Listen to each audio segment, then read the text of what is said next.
আমরা এলাকা থেকে দুইটা নৌকা গেছিল হরমপুরের উদ্দেশ্যে। তো আজকে গতকালকে গেছিল, আজকে সকালবেলা এই নৌকাগুলি চলে আসছে। তো নৌকা থেকে আসলে এলাকারই তো সবাই বাইবাদার। তো দীপকের আব্বাও ছিল। তো দীপকের আব্বা আমাদের হাতে একটা তাবারক দিয়েছে। এখন আমরা তাবারক খাবো। আমি খাবো, বন্ধু জামিল খাবে, দীপক খাবে, বাবু ভাই খাবে। আপনারা সবাই চেয়ে দেখবেন। সবাই চেয়ে দেখবেন। হ্যাঁ বাবা আসেন, তাবারক খাই। তো সেই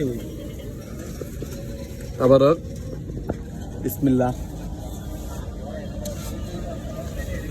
সেই অনেক মজা। গরুর মাংস বিরিয়ানি তো টেস্ট অন্যরকম বন্ধু। হ্যাঁ দেখো ডিফানি লেগে থাকে আমার গলা। হ্যাঁ ভাই লাগে না ওরা কাজ করুন গান গায়ে পড়েন তো যে খাবো সিলাই লেবু পাওয়ার ডিজার পাইতেন না। দিতে দিতে সব প্যাকেট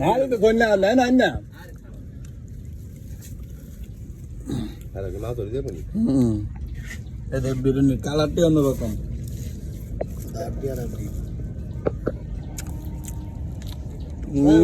সেরকম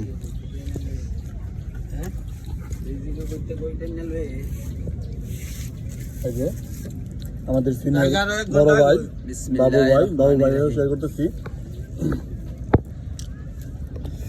আসলে রিজিক এমন একটা জিনিস, পাক করছে হরমপুর, সেটা আসলো ভৈরব।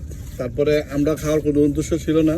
তো আমি, বন্ধু জামিল, বাবু ভাই, দীপক একটা পুতলা তাবারক সবাই মিলে খাইতেছে। আসলে মিললে মেলা, না মিলে আল্লাহ বালা।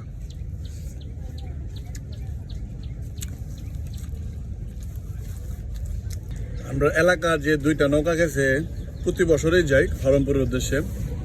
তো ওদের জন্য দোয়া ও শুভকামনা রইল যাতে প্রতি বছর এভাবে একত্রভাবে সবাই মিলেমিশে যাইতে পারে। তো সবাই ভালো থাকবেন, সুস্থ থাকবেন। আল্লাহ হাফেজ।